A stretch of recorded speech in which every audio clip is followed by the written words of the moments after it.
Si Jésus revenait chercher son église là, tout de suite, maintenant, là, est-ce que tu serais pris?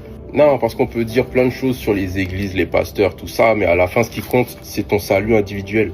C'est la décision que tu as prise. Est-ce que, comme la Bible dit, tu as confessé le Seigneur Jésus et tu as cru dans ton cœur qu'il est ressuscité des morts? Parce que ça, ton pasteur, il peut pas le faire pour toi. Ton église peut pas le faire pour toi. Tes parents ou n'importe quel membre de ta famille ne peut pas le faire pour toi. Donc après, oui, tant que Jésus n'est pas revenu, on a encore besoin de l'église locale pour la communion fraternelle, pour se soutenir les uns les autres. On a besoin de l'encadrement des différents ministères en vue de notre perfectionnement. Donc ça, tout ça, faut pas le négliger, faut pas l'abandonner. Mais à la fin, ce qui fait que tu es sauvé, c'est ta relation personnelle avec Dieu.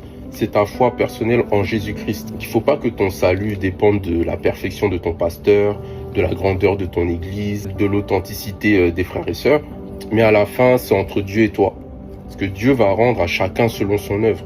Il ne va pas te rendre en fonction de l'œuvre de ton pasteur, en fonction des œuvres de ton église. C'est pas parce que ton frère, ta sœur est tombé dans le péché que toi aussi ça te permet de tomber dans le péché.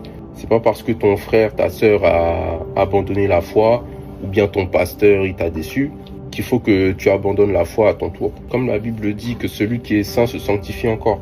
Est-ce que quand tu vas te présenter devant Dieu, il peut dire bon et fidèle serviteur, rentre dans la joie de ton maître? Donc persévère dans la sanctification, persévère dans la foi. Même s'il y a des polémiques, même s'il y a peut-être des blessures, des déceptions par rapport à l'église, n'abandonne pas ton assemblée. Ou alors trouve-toi une bonne assemblée, parce que ça aide beaucoup. Mais surtout persévère dans ta foi en Jésus-Christ.